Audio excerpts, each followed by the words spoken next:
Hello and welcome back. Today we will be doing a restarting steps video here for Brazil for patch 1.5. The initial start was a little bit scuffed because there were some bugs in 1.5.9, but we are back in 1.5.10 and we are going to be kind of moving past those bugs. One of them was largely in terms of migration. Now for this video we are going to be first discussing a little bit some of the unique stuff that's here for Brazil. A large amount was added with the latest DLC, which was the Colossus of the South, which added a ton of content to South America. We'll also be talking about stuff like their unique IGs and this sort of thing, and then we will be talking the strategy for Brazil, which for us is going to largely be based around kind of two things, which is one, Brazil doesn't have any good, mappy states, and by mappy we mean states that have local price considerations that are extremely good. Minas Gerais is the best one, and so we will be talking a bit about that, and we will also be talking about getting into the Russian market, which is going to be one of our goals here. This was one of the things that was scuffed in 1.5.9, about only 10% of the migration was getting through, and migration is extremely important for any new world country because what migration attraction, or what unused arable land, of which they have a lot, does is it gives a ton of base migration attraction, and because of this we can siphon off a lot of pops. Pops are one of the most important things in the game. We will greatly want to expand our labor force, and so this is going to be a very important thing for us here in Brazil. Come to Brazil, let's get started. So starting with the Colossus of the South content, there are now a ton of new journal entries. I think the particular big one is Magnanimous Monarch, at least at the very start of the game, where we can gain progress. Eventually, our dear friend Pedro here will come of age, and then he will have a daughter, Isabella, and there's some interesting stuff here. You can either go for the honorable sort of monarchy, or I suppose, by implication, the dishonorable republic. And so coming into it, the Brazilians are going to hate that I implied that they were anything but dishonorable, I think. But coming into it, we are going to have several conditions, and reading these conditions beforehand is important, otherwise you will fail the journal entry because, reading is, you just have to learn how to read. And so we didn't read on the stream one. And so, there's going to be a bunch of positive things. We need to get this progress bar above 50%, and then Isabella needs to be old enough to accept the throne, and then our plan is to abdicate to her. You can see here there will be a few things that will give positive progress. We start at 50%, we need to stay above 50%. And so Pedro has been crowned emperor, ending the regency period. We're a child now, we're going to be not a child later. Princess Isabella has been confirmed as heir to the throne. We have to confirm her. Armed forces and landowners are marginalized. This one might be a little tricky, we'll get into that later. Completed the Brazilian national identity journal entry. We might be able to do this. The Brazilian naval power one seems particularly hard, and being a great power is one we can do, but we cannot do it while we're siphoning off pops from the Russian market. So we are going to hope that we can get enough progress without doing this. And I think there's a little bit more that we get from, swapping over to getting onto propertied women, or this is part of getting Isabella to be our confirmed heir or something to this effect. But also, we have a bunch of negative conditions, and knowing these ahead of time is really important. His male heirs have died. They're going to die either way. Big sad. Pedro's health is in decline. This is one of the reasons we want to abdicate, because if he dies, his health being in decline first is going to create a bit of a problem, because we're going to lose progress. Also, we just kind of want to lock in getting the Magnanimous Monarch, because this means we will gain access to the unique ideology that actually allows for multiculturalism. So let's continue on. We have slavery banned. We're probably going to ban slavery. We have a strategy for banning slavery, but this means we're going to get negative progress here. The armed forces and landowners are powerful and not in government. This is going to be, a bit of a thing. And then Brazil does not have tenant farmers or serfdom, so that means we cannot go homesteading. Failed the Ragamuffin War, we're going to win that. Failed integrating Brazilian nation, we're probably going to be able to do that, and we can't go in default or bankruptcy. Weren't planning on it anyways, although there are some money resetting things. And then finally, any revolution, and this is the biggest one, any revolution has progressed above 50% progress, so we cannot allow any revolutions at any point in time if we want to be as consistently as possible getting this Magnanimous Monarch. And so this is going to be kind of what we are focused on in regards to that. We also have a few other ones that are related to the Magnanimous Monarch, but this is kind of ties everything together. We have, for example, the matter of slavery, where we will have, kind of this negative slave type thing. Great Britain will definitely like to stick their finger in our pie, which is going to be how we try and ban slavery, because we're going to try and see if we can find a war where we will only have to suffer humiliation and banning slavery, which is fine with us. Notably, humiliation can tick us down into lower power rankings, which is actually good in some cases, not when you're running a sort of negative in your, if you're running a negative balance, it will crush the amount of interest. You really can only run a deficit spend as a major power plus, and so if we decayed to minor, we wouldn't want to do that. Anyways, bit of a tangent. Also, we have several unique interest groups, and generally speaking, on the whole, they are bad.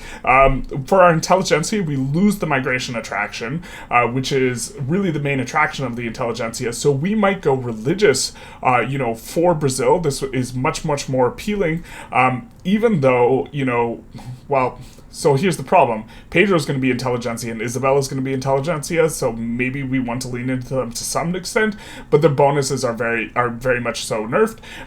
The landowners are kind of similar, but we have migration attraction instead on the landowners. The landowners are a bit better than normal. The armed forces are worse than normal because instead of getting, tech spread, we are getting 5% authority, but this isn't so much worse. The Intelligentsia are normal. The Catholic Church is going to be the Catholic Church, which is, we are going to be getting birth rate, which is a decent modifier. It's kind of difficult to evaluate which ones are better, but considering we start out with relatively low pops and kind of a lot of resources and arable land relative to those pops, I think birth rate is a fine big bonus to be having on our religious folk. Like something like China's bonus, which is really strong for China, would be terrible for us relative to this birth rate, I think. But also, loan interest rate, just a normal thing, and the rural folk are really strong.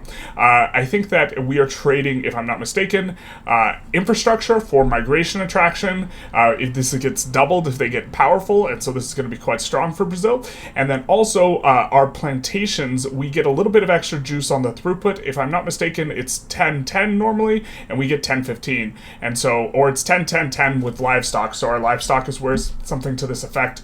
I haven't double checked super recently, and they've been changing it a lot throughout the beta. As far as companies go, we don't really have any good companies. Big sad, we have the Sao Paulo Railway, but we probably won't be in a position where we'll want to use it. However, Peru, Bolivia will have really good companies, and so we're probably going to be, biting some off from them. In particular, the Campania de Salitres, however you pronounce this, is going to give, it's going to be a railway plus resource and then infrastructure, so that's going to be super nice. And then also the electrical company that's going to give state construction efficiency. We might be slotting that in and going that sort of way.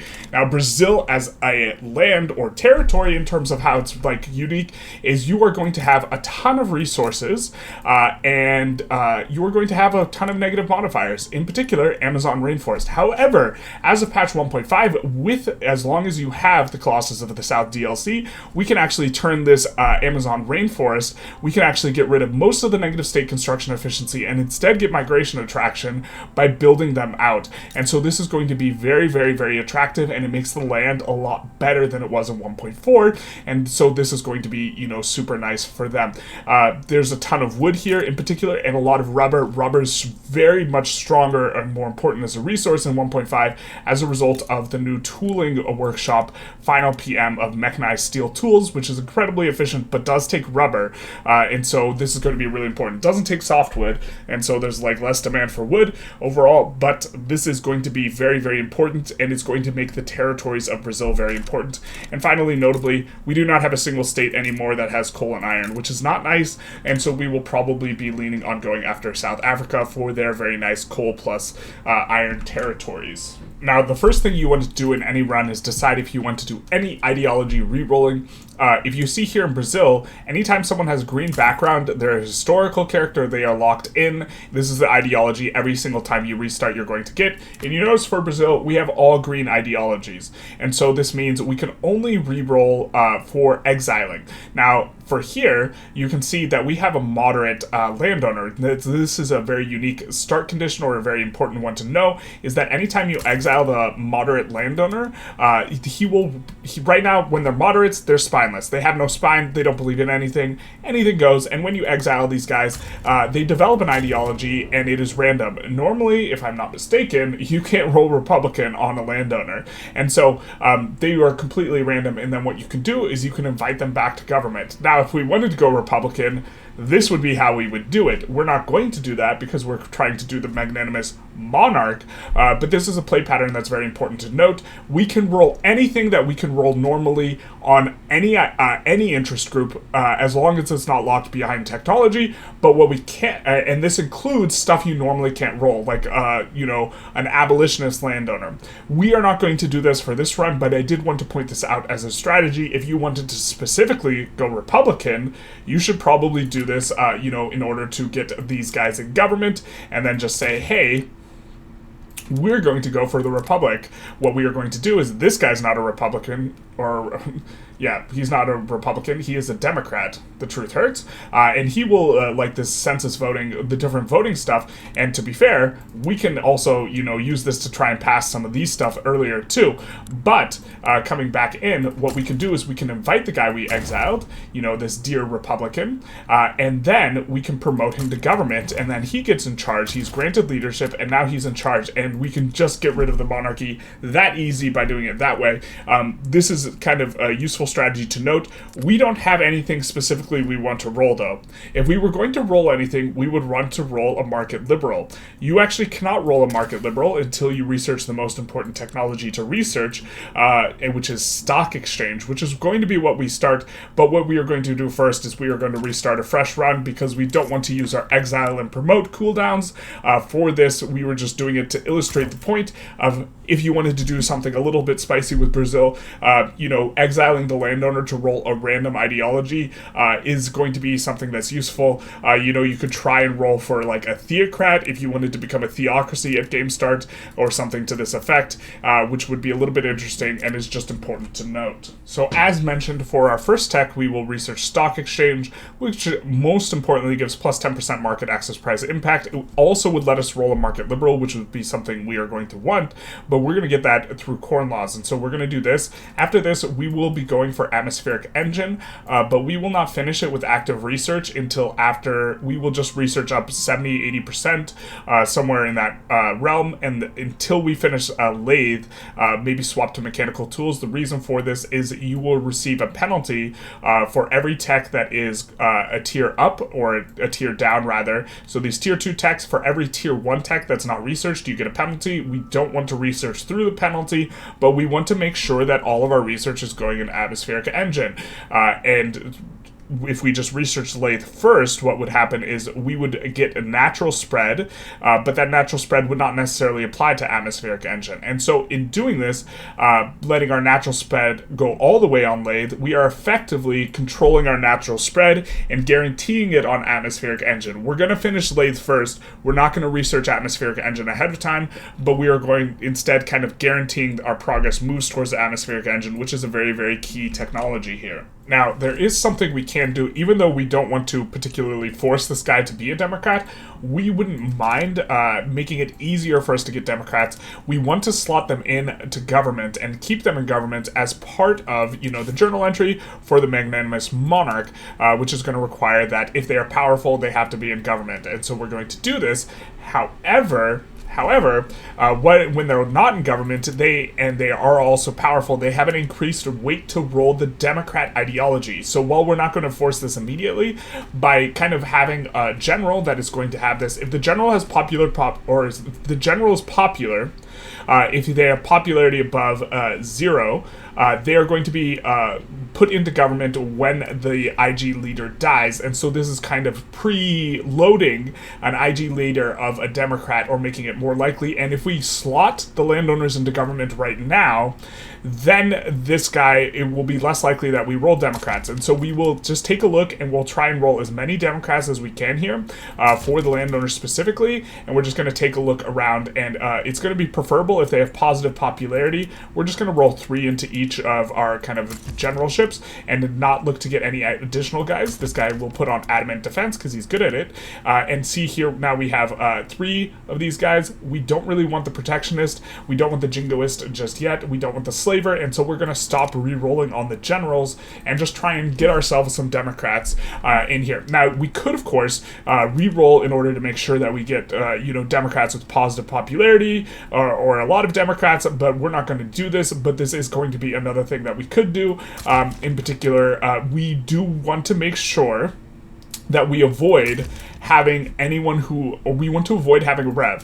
And so massaging and being attentive to these ideologies is going to be important because certain ideologies are going to make it harder for these guys to force a Rev. And so we're going to slot these guys in now because we have to have them in government per kind of, you know, our thing for our ideology or our journal entry. And now we're going to do this. And now we're going to talk about how we're going to make this gentleman instead be a corn laws man or instead be a market liberal. We have all of our armies mobilized, except for this one. We're going to put them on, you know, kind of fronts here. We have guys on each front. We will look to push out, win one war, push out, win the other war, and that'll be fine. But what we are going to do is we are going to use the journal entry of the corn laws in order to roll a market liberal. And so we have to have grain greater than 25%, and we have to export prioritize. These are the 2 conditions that are not currently being met that we need to be met. If we take a look at grain price, it is plus 17%. We'll put on export prioritization, and we will export it to everyone. Just as soon as this procs the event, you know, as soon as the journal entry is procced, we will stop exporting. As you can see, we are 26%, so the journal entry will happen. And so once this happens, we will kill all these trade routes. The journal entry won't go away as long as we stay on export prioritization, which we will, and then we will probably import grain. We'll talk more about this later. So for diplomacy, we're going to have a little bit of an interesting start because what we are going to be doing is we are going to be rivaling everyone in South America with the hopes that they rival us back. If they rival us back and we start a war on them, they will be very, very likely to put in as their war goal, humiliate, we don't mind losing to this war goal, and then they're likely to invite the UK, who's going to want to ban slavery. Slavery is going to be kind of the one that we look to get banned out because otherwise it's going to be very, very hard for us to start any sort of play, you know, in South America or anywhere where the UK has an interest because they will be constantly trying to ban slavery. This is going to be one of the few magnanimous monarch negative conditions we are going to intentionally go for, which is the banning of slavery. And so this rivaling is going to make it really likely that they rival us, and then we're just going to put in a war goal to open their market, something that generates no infamy, and look to have them, you know, invite the UK, and then we'll just say, sorry, didn't mean it, no war, please, thanks, bye. Now, for our strategy for interests, we want to make sure that we can try and reverse sway into as many wars as possible, and so we'll put one in North Africa where France is likely to declare. We'll put one, actually, you know what, we're going to put one in North and South China where the UK is almost certainly going to declare and try and piggyback on that war, and then we are going to put one very importantly in the Caucasus. The reason by which we are doing this is we are trying to get Russia to generate a really positive opinion towards us. They are very likely to go after Circassia and the other internal, you know, country here, and by doing this, we make it easier for us to generate positive opinion because right now, if we look at diplomacy, they're disinterested. If we join a war on their side, they're going to be very interested, so we will do that. As far as the authority goes, we start out taxing alcohol. We don't want to do that. Instead, what we are going to do is we are going to use a little bit of authority. We actually start out with just this terrible situation, which is that we have basically no infrastructure in a lot of places, in a lot of key places. We're going to put down road maintenance in Minas Gerais because they start out with negative infrastructure and only 90% market access. This will bring it up to, you know, 32. We are still having problems, you know, and we have problems in a lot of places. You know, one of the places where we have a lot of pops to build, we have 7 available infrastructure. You know, we have negative infrastructure here. You know, every place, and these 2 places, which is like, hey, this place looks nice, no pops. And so we do have significant problems in terms of infrastructure. That's the first thing, is we're we're going to try and, to some extent solve it by using road maintenance edict here in kind of the best place for us to be building, at least initially, but it's not going to be too much. It's not going to be enough. We are going to be very soon turning on gas streetlights in order to get a little bit of extra infrastructure. But with the rest of our authority, we will be kind of putting in on consumption taxes, and we are going to be taxing stuff that goes after the upper rung pops. Actually, we're just going to do just these two, because the other ones aren't that efficient. And we'll instead road maintenance the capital, as well as here in Bahia, which kind of our selection reason is we are going to want to prefer places where there's iron, and road maintenance will give us both infrastructure and construction speed, because we want to switch to iron frame buildings kind of quickly, and so this will be actually a little bit better. We just aren't getting enough out of those taxes for them to be quite worth it, and what we can do, or what we will do, I think once we get to the point where we have a market liberal, we instead might rake back some of these just to get faster enactment speed, because these consumption taxes aren't really generating too much money. They're not really allowing us to have additional construction sectors, and instead it might be a little bit better to pass laws faster. And so this is going to be how we are spending our authority at start, with the caveat that we might want to do a big float in just a second here. Okay, our interests have kind of kicked in. We are improving relations with Russia. We will look to over time do a lot of trade volume with them, largely importing. In particular, right now we have a little bit of extra authority. We're going to import grain, and now we have it on export prioritization, so we're really not going to get that much from them, but we're also going to import fabric from them, which is going to be pretty nice here. And we might import wood from them at some point, softwood particularly, and then look to export hardwood or something like this, but we're not going to look to do it just yet, because we do receive, pretty big bonuses to specifically hardwood output. And now this is an output bonus, not a throughput bonus, and so it's going to be quite a bit stronger here. We are also going to fix up kind of as much as our PMs as possible. We don't start off with the best ones, but now that we kind of have our trade route spots set in, we will be swapping everything to the best PMs we can possibly use in kind of everywhere, and then look to facilitate these through trade. We are having really significant problems with, in particular, infrastructure, and so we are going to turn this on and look to resolve this through trade, but we will eventually be able to build up coal ourselves. Unfortunately, in the places we want to build, at least at the start, which is going to be Bahia, Minas Gerais, and Rio de Janeiro, we don't have local coal. We have local coal down here. I said local coal down here, but Rio Grande do Sul has like no pops at the very start, and so we can't really build out there too easily, and so we are going to look to resolve a lot of stuff through trading. Now this is going to be inefficient, especially on the coal front, because that is a good industry. We're going to import from both the British and the Qing for the silk in order to resolve that, and if we take an unpause, we might be able to hit another. Okay, so we don't have any shortages. We do have a huge glut of hardwood. We're probably going to look to export this as productively as possible, but this is going to be kind of our little opening salvo in regards to the trade. To help win these wars in a little bit of a kind of more efficient fashion, we are conscripting up cannon artillery, just enough to avoid the malice of having more than 50% or over 50% cannon and lancers to line infantry, and so we will be kind of flicking in 3 cannon artillery, which should expedite things. We're looking to go after Rio Grande do Sul and then return our attentions here, and so up here we are on all defense until we can get some gentlemen to come over and help us out.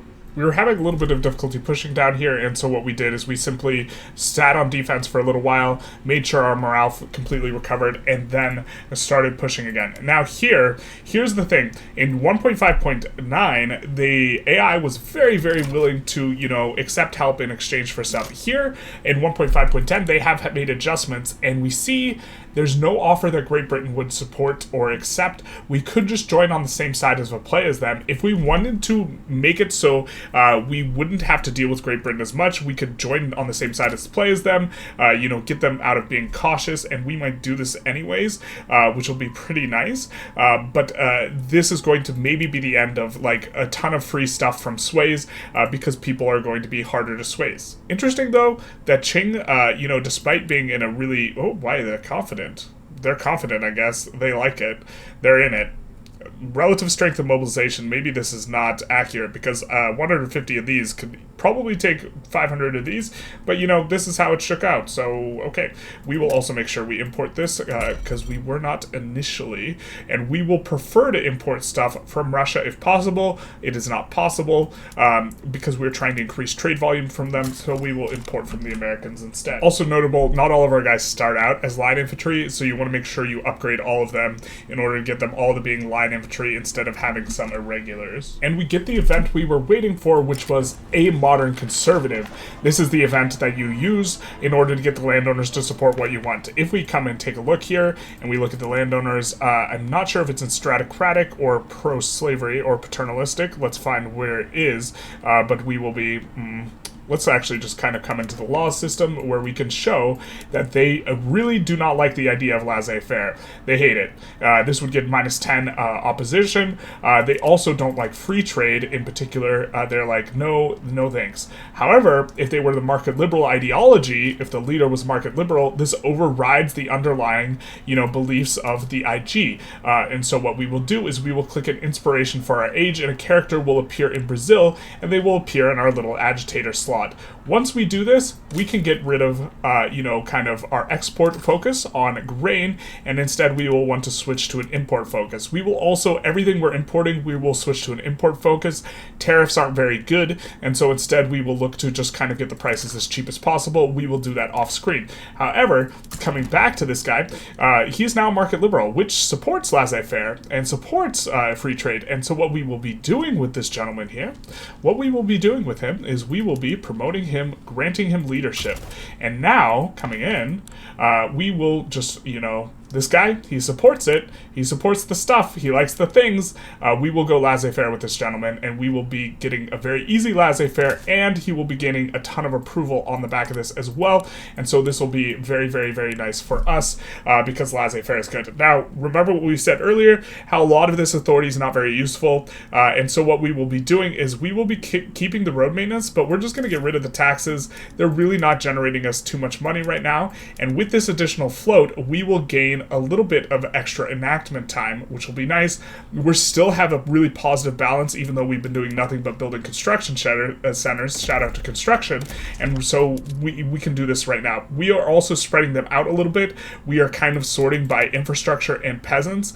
Piranha notably doesn't have a lot of infrastructure, but they do have coal. So a lot of peasants, but they do have coal and infrastructure. But you notice not a whole lot to work with here, even despite the fact that we have road maintenance. And so this is going to be one of the, you know, kind of sticking problems. And so we will spread them out. And then after this, I think we will swap to iron frame, and we will start swapping one of these buildings at a time, you know, just a couple levels, not this one, and then we will be looking to import iron or produce it locally in a couple places. And so Minas Gerais and Bahia we probably produce here and swap here, but the base PM for iron mines is really, really bad, and so we will look to supplement while we are swapping. We will look to supplement it with imports, and then lean on imports quite a bit less, you know, as we get onto atmospheric engine in the near future, because this is going to be a tech we are researching pretty soon here. So we might be able to thread a little bit of a needle here. We would actually like to declare on Bolivia and subjugate them, and we would like to subjugate them when the UK can't join against us. And so what we're going to do is at the very last second here, we're just going to join the UK side for nothing. This will kill our trade route with Qing, and hopefully Qing doesn't put any war goals in on us. They don't. And then now the UK cannot join wars against us. And so if we manage to dust up this war kind of before they finish the thing, then what would happen is we'd be able to declare on Bolivia with the zero chance of the UK kind of intervening. Unfortunately, it's looking like we will not be able to finish up this war, you know, kind of in the last few seconds. Maybe we can, but the idea is if we finish both of these wars, alright, we're going to pay for the reconstruction because we want to avoid revs. We're just so close.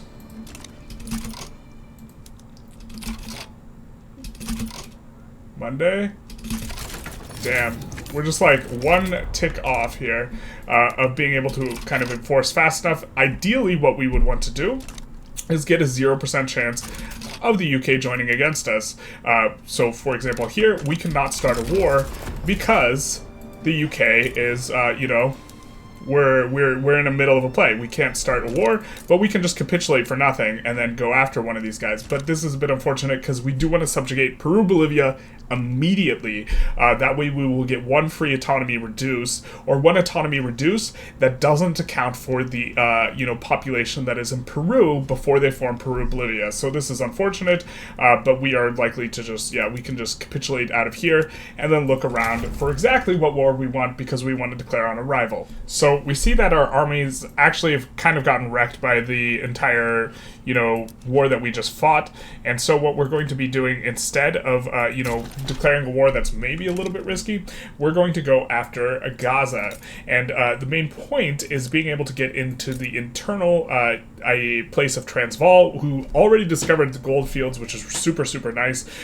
This is going to be a state that has iron and coal, and a state that we can integrate in 5 years. And so this is going to greatly kind of improve our ability to make some moves and kind of build up, because having iron and coal in the same spot is really important. And just to kind of unpack why, local prices are going to negatively affect stuff and move stuff around. And so, for example, if we take a look here, we can see that we're paying plus a 150% price for grain, and the price is really, really cheap for iron, because we're producing iron here and we're consuming it in the rest of our country. So this minus 19%, if we take a look at this iron mine's profitable. The balance is 500, but it would be way higher. It would be like close to 1,000 if this price were not minus 19%, and so this is way less profitable. And the reason why you want to have the iron and the coal together is because the atmospheric engine pump and atmospheric engine is such a key technology, because it's going to basically double the output of these all these mine buildings, but they are going to require the input of coal. And so our iron mine would pay less for coal if the coal is locally in the same spot that it's being consumed where it's being produced. But instead, what we will likely have to face is like a heavily increased price, like plus 25%. So our inputs will be more expensive on the iron mine, and then our outputs will also be, our outputs might not be depressed because we're going to build construction where we have iron mines.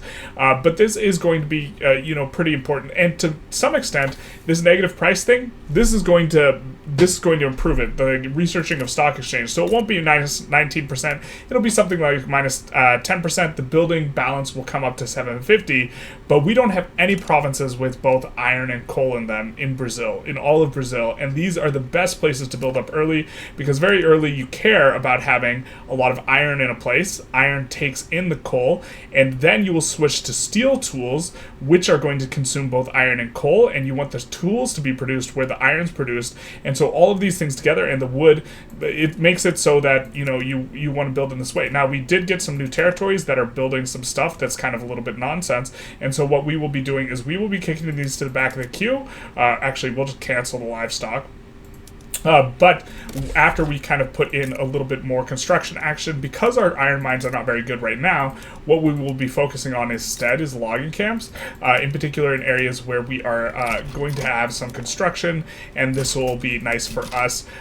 We also have a little bit more infrastructure in Bahia than some other places, and we are researching laissez-faire, and we do want to get the wood shop company, and so we're going to push for this here in economies of scale. Notably, this is going to tank the price of wood here locally. If we see and take a look, the wood prices are probably already slightly down. It's going to be minus 20% or whatever it is, and this is going to have a negative effect on the bottom line. This will be improved by stock exchange greatly, but it's we will probably want to put in some local production of stuff that consumes wood. Tooling workshops is a good start, but we're trying to build around having every stuff both buy and demand orders for wood, because you see here, if wood's cheap, this is actually good for the tooling workshop because it's going to have a cheaper input.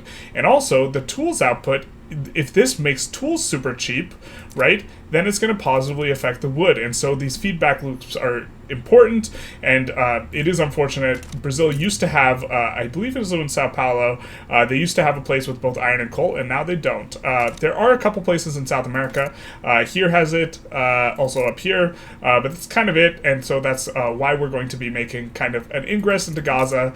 Transvaal is kind of the best for us getting one of these states, which is going to have iron iron and coal, and on top of that, getting a state that has iron and coal and has gold mines is going to be pretty nice for us. So the national hero event is going to be nice for us because it will help us to integrate, the Brazilian nation a little bit better. You can see the Sulistas not integrated right now. At least one of these, we need a regional national hero, or the Ragamuffin War is ended and the culture turmoil is low. And so here we can do, he's a hero. Now we integrate the Sulistas here.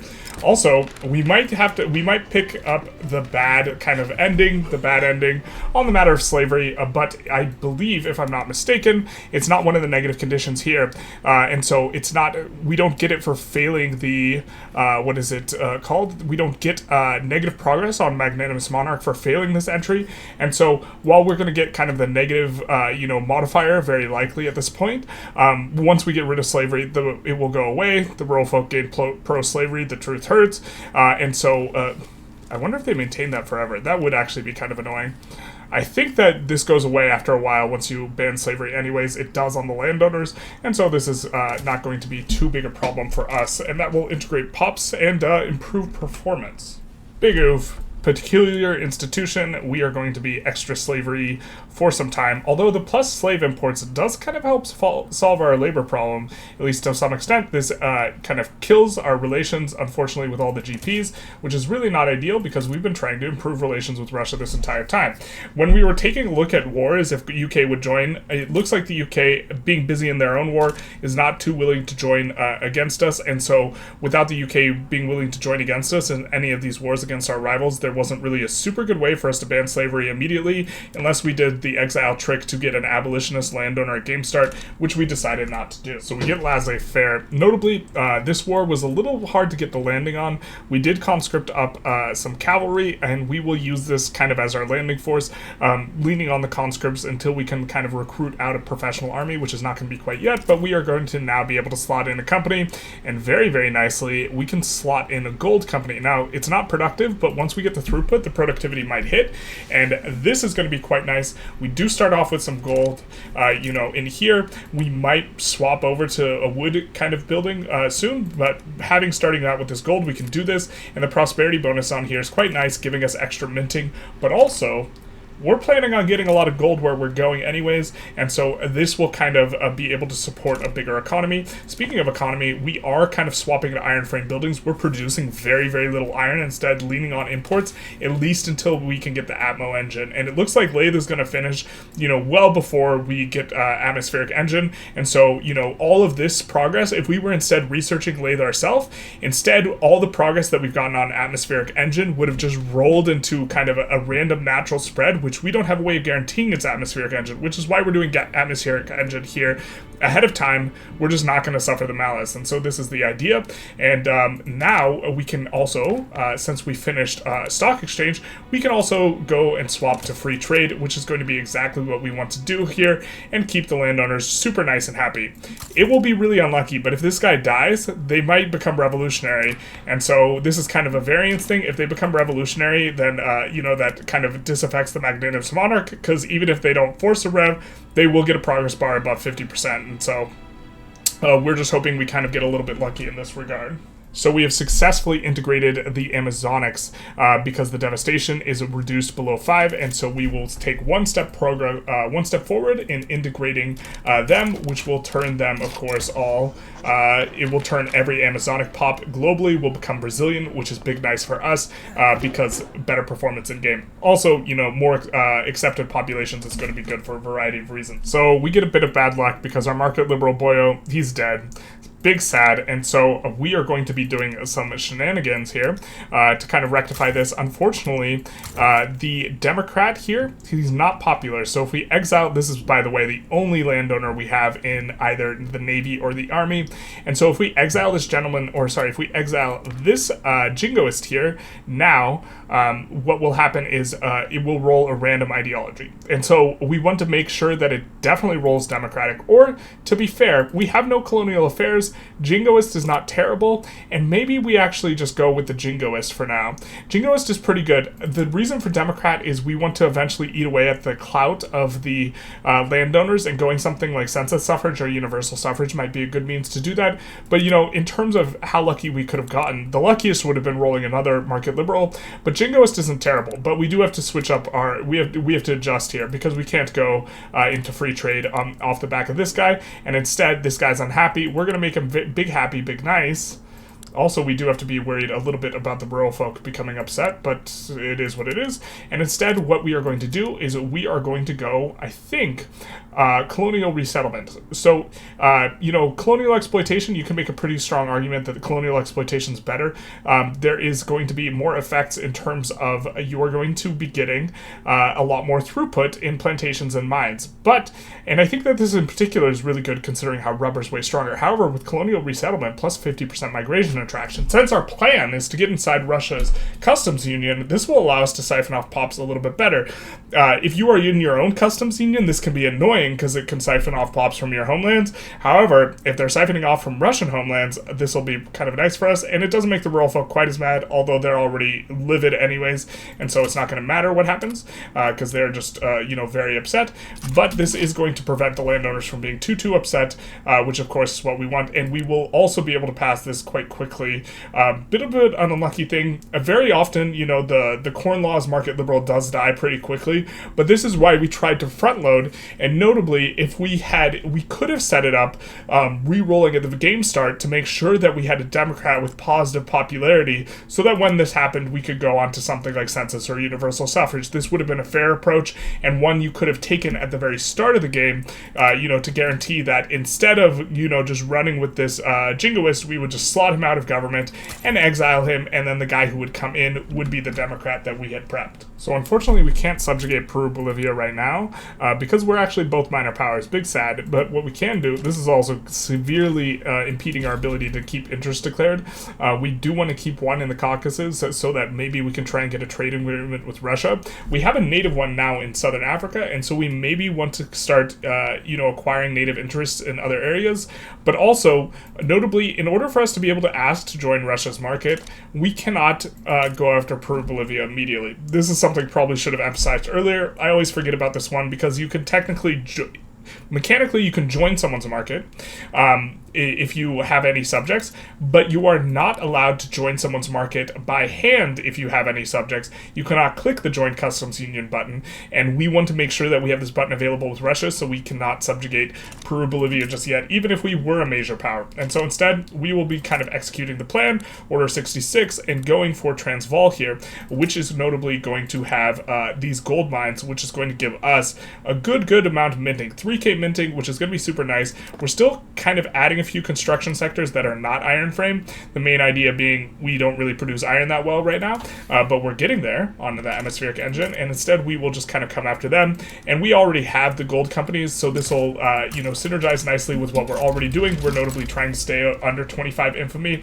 That way we don't get our pie too thumbed. We're expecting the UK to thumb our pie fairly aggressively, but the UK don't have access here. They're not allowed in here, and so even if they joined against us to ban slavery, we would actually be ecstatic with this outcome, because we would enforce on Transvaal, and then we would just capitulate to Great Britain, and then we'd be like, yay, we just get our slavery ban for free, and then they can stop finally thumbing our pies. Hey, we get a good crowning of Dear Pedro. So begins his reign. We lose this -15 legitimacy, which is going to be nice, and instead of a child, now we're charismatic. The grow up everyone really wanted, the glow up rather, and so this will be pretty nice. We have to get out from being under a minor power sometime soon here. This would be preferable, but now with a more legitimate government, we will be able to pass laws a little bit faster, even if we increase taxes. Before we were kind of keeping the taxes low because we wanted to stay above 50%, or 50 in terms of our contested government status, because you pass laws real slow if you're underneath, plus 50% enactment time. That's no good. Now we can increase the taxes and instead add more construction, and so we will get right on that. We will be having kind of a pretty sharp sensitivity towards infrastructure and available workers. You notice here, there's not a lot of a huge overlap between places that have infrastructure and places that have available workers with qualifications.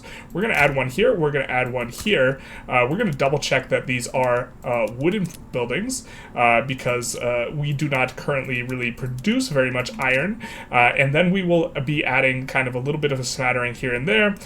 There's some labor in Para as well as some infrastructure, but we are severely getting crimped. Where we have all of our peasants, we tend not to have too much infrastructure except for, you know, here overseas, which is really not where we want to kind of, actually we're going to have building malices here anyway, so we're going to build here instead. But you can see we're actually pretty crimped. This is kind of the one place where we have available labor, and we don't want to build here because we have a really significant turmoil penalties, or really significant turmoil, which is going to give us minus construction efficiency. Now once we get Transvaal, then we're going to make some moves, but we have to get there first. So the popular playwright event is going to be absolutely key for us. It's going to be killer because we're at 78 prestige. We want to be a major power. We would get that at 92. This gives us the big nice, not the enactment chance, but plus 20 prestige permanently, which will kick us up to being a major power in just a moment here. If it becomes, oh my god, we're just like 2 off, the truth hurts. But we're almost there. We should get there once we annex Transvaal, and we are annexing Transvaal right now. And so that's perfect, you know, timing-wise now. The auto queue, why are you building arms industries here? But what we will be doing here is we will be putting down 2 decrees: violent suppression, big nice, and also road maintenance in particular. That way we can actually construct here without too much penalties because, okay, we're going to be getting turmoil. This is not the big nice. This is terrible. It's only going to be minus 25% state construction efficiency when we apply, you know, the minus 50% from violent suppression. And on top of that, we will be getting road maintenance, which will give us 10%, so it's only minus 15%, and we do very keyly here have the ability to produce both coal and iron together. We'll put them both on auto expand, and so this is going to be nice. Also nice for Transvaal, if you're of European heritage, it only takes 5 years to incorporate, since its homeland is of the Boer culture, which is going to be kind of this mixed culture, which is Low Counties, African settler, and European heritage. And this means the 5-year incorporation, we will get rid of, we will slough off the very negative modifier. There's no market access here because we forgot to build a port. Jesus. Yep, so there's no port here. We will build that absolutely next. But what I was going to show is that in terms of the market access price impact, it was normally be 85% in most of our country, but here it's only 75% because you get minus 10% from unincorporated state. And so being able to incorporate Transvaal quicker is going to be super nice on that front, because this is the thing that's really kicking us right now. We don't have any states in Brazil that have iron and coal, and so it's really hard for us to ramp up stuff, or at least ramp up stuff once we get on Atmo engine, which is going to be very key for developing a ton of iron so that we can really crank out a lot of iron frame buildings instead of being semi-reliant on the imports for iron here, which is not feeling good at all. So we're going to do something a little bit cheeky here. We're going to get our slavery banned, and then we're going to kind of get it back. So we're going to liberate Cape Colony. We have a ton of infamy. We don't want to subjugate Peru, Bolivia, except we do, but we don't because we need to join Russia's market first. But we're going to try this, and then almost certainly they will put in the banned slavery as their war goal here. And we're just going to back down. This will make our landowners super pissed. This will make them uber pissed. We're just going to back down. We're going to say, sorry, we didn't mean it. And this is going to make our landowners super pissed. They will get revolutionary. There's not much we can do about this because we can't pass anything that the Jingoists Uber-like, other than what we just finished, which was, you know, the ability to go colonial resettlement. Although I guess we should have probably waited to confirm that was going to finish. We could go colonial exploitation, but that +5, that's not going to cut up the slack. And so this is the end of an era. Our relations will improve. Our ships will no longer be harassed, etc., mostly, etc. They never said anything if we just get it back, did they? I don't think they did. And so these guys are going to leave the government, though. They're going to say, actually, well, they're going to leave the government. They're going to leave the government any second, so I don't want to stop the recording of, like, this clip, but except they're not leaving the government. But once they leave the government and become insurrectionary, then what we will do is we will come back and we will just give them whatever they want. We'll just say, sure, we'll just go back to the slavery, no big deal. And then maybe we stop passing it and we just kind of give them this opportunity to cool down, because you notice there's going to be two cooldowns, two law changes they dislike.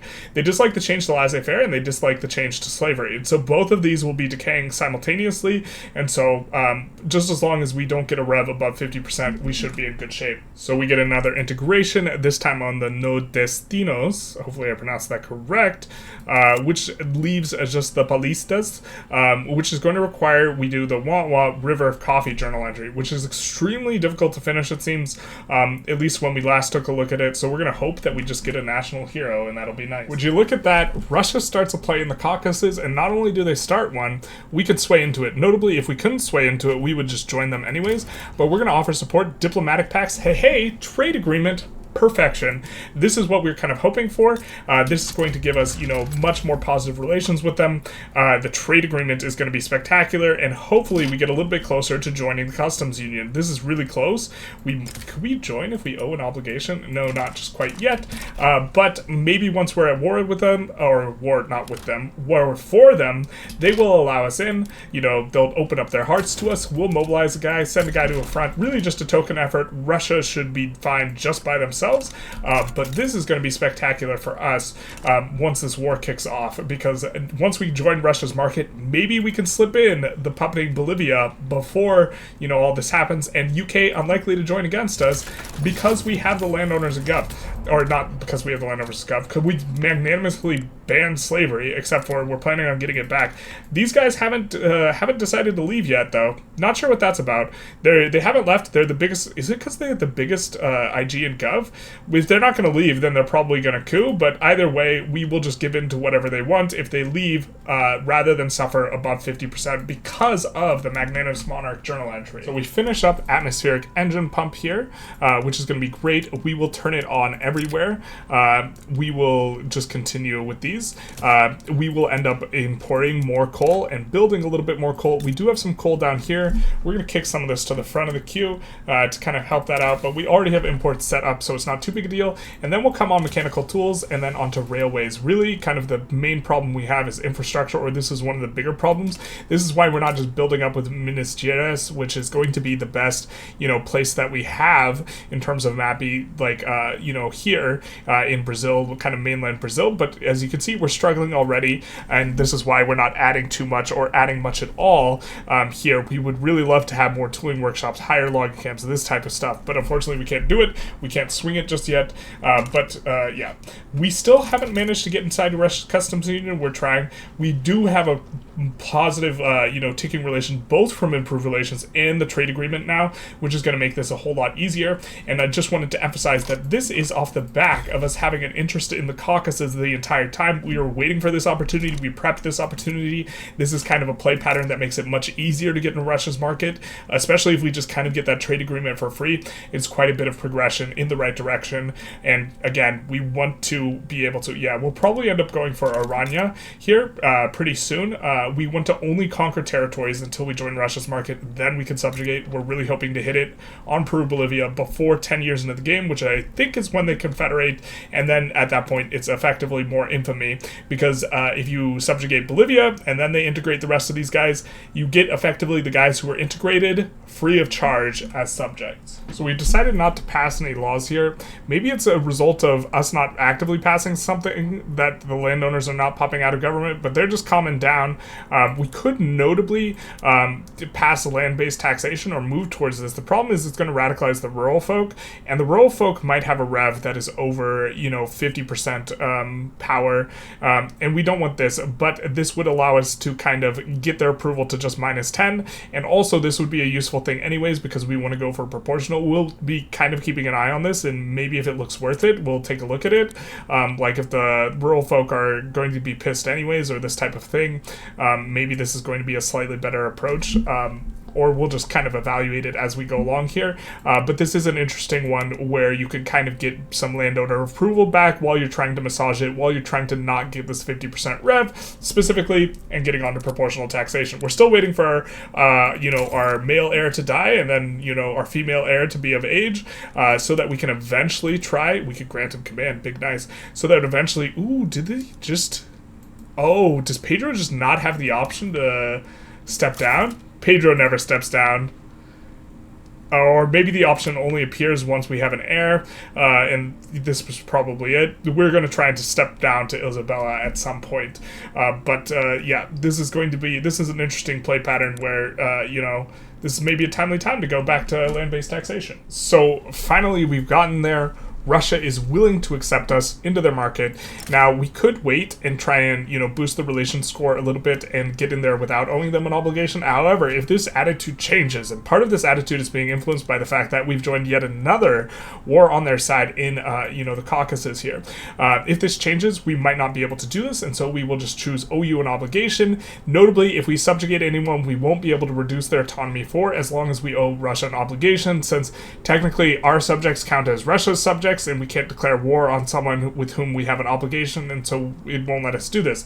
And so, while we're in the customs union at least. But we will join their customs union, super big nice, and before they say yes, let's take a look at, maybe where we have a lot of migration attraction. We see that there's a decent chunk in Minas Gerais, which we will see is 33. This is good enough. So we're getting 10k migration right now. After they say yes, let's see what happens to that. Boom, up to 40k migration. And this is going to be the phenomenon everywhere. Now we're just getting an absolute enormous flood of migrants, which is exactly why we wanted to join Russia's market in the first place. This is going to facilitate us to have a really big booming growth, and it's going to let us build tall. Now we're again kind of focusing a little bit here in Transvaal, having a little bit of trouble. Of course, we are getting the turmoil penalties, but the state construction efficiency negative modifier is coming down, partially on the fact that we're violently suppressing, but also law enforcement, and so this is going to be pretty nice, but really, really big and key is getting Russia in the customs union. Now, of course, now that they're in the we got into their customs union, not that way. We're going to expand out the military after we finish this war, with the idea being that we are probably going to go after Bolivia, and then Bolivia is probably, reasonably strong relative to us because the AI is a bit more aggressive about building up an army, and so we will make sure that we have a little bit more to work with in terms of our main army to make sure we can kind of get them in, which is going to be really nice. We don't have a lot of infamy. We only did a play to take Brunei. Notably, we're just conquering it so that we could join Russia's customs union.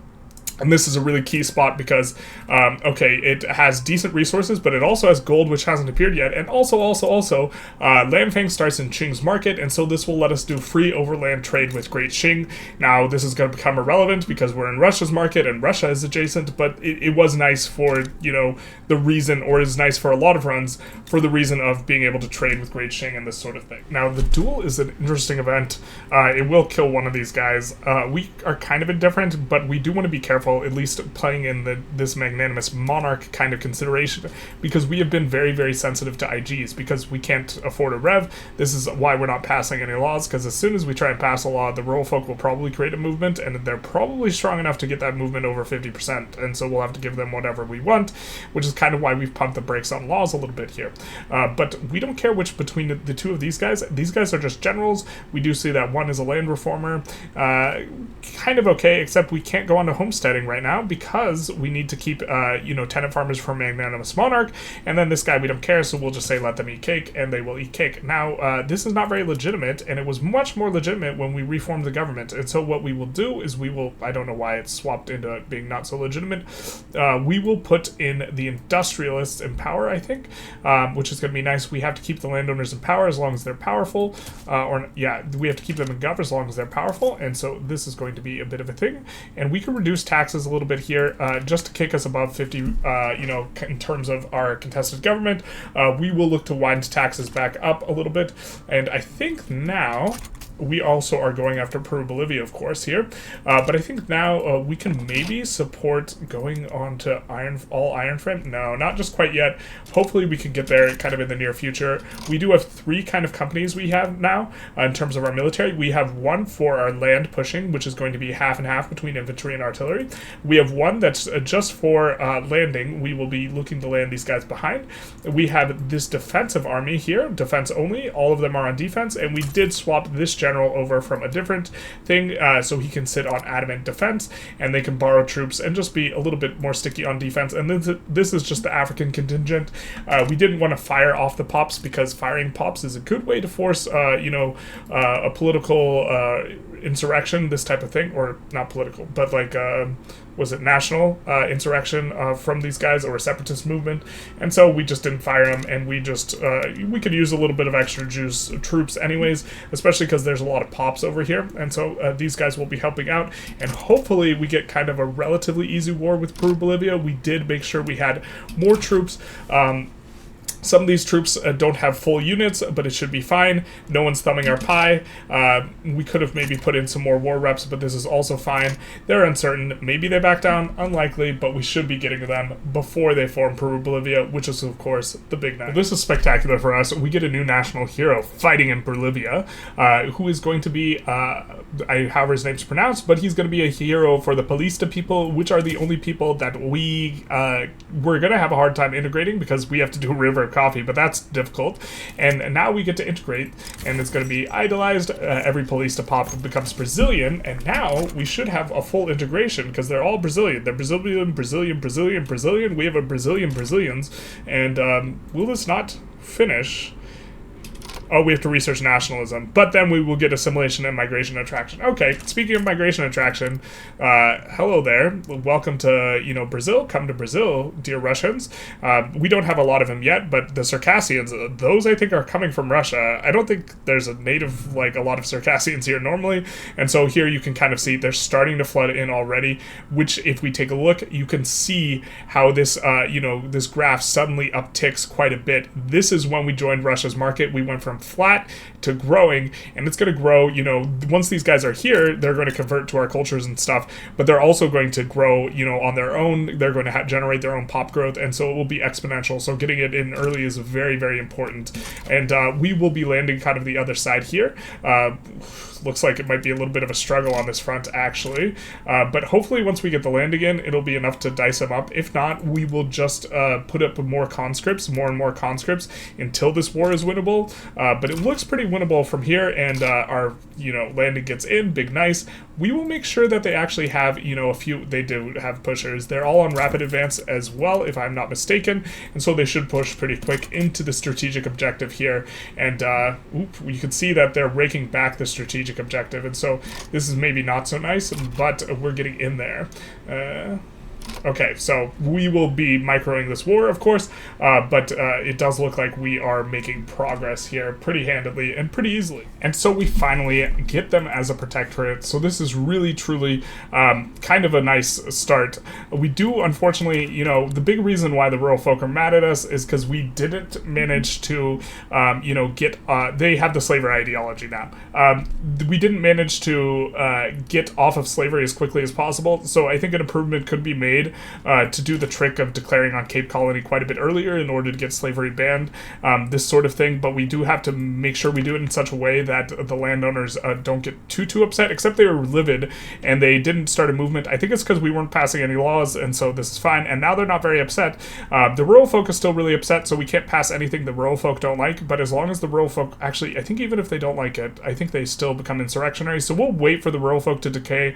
I have to double check how that works. We'll wait for the rural folk to decay under 9, but we have been, this has been starting steps episode for Brazil, and we have largely been doing a ton of moves related to kind of ideologies and cloud and making sure we don't have any sort of revolutions, on top of getting into Russia's market has been another feature, as well as making sure we kind of expand in a reasonable way, or a way that's going to look particularly good going into Transvaal here, and also the hyper efficient take of going after Bolivia, which notably is going to have really really, really good companies in the Antofagasta railway company, as well as, you know, you can make some arguments for some of the other ones, but this is the other one worth kind of thinking that we might end up using is this electricity plus infra company. The infra is kind of irrelevant. It's mainly the state construction efficiencies that's going to be the particularly nice portion of this.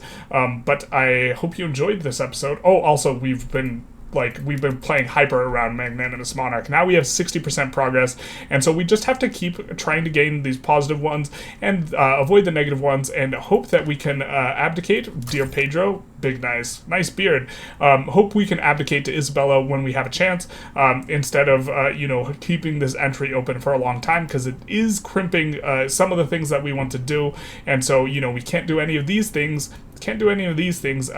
Although except for banning slavery, we already did that, but going on to tenant farmers is reasonable. I think that the rural folk for Brazil is actually really strong, so we'll probably try and lean into them, and we can't get any rev progress above 50%. That one is kind of what we've been playing around so much, but anyways, I hope you enjoyed.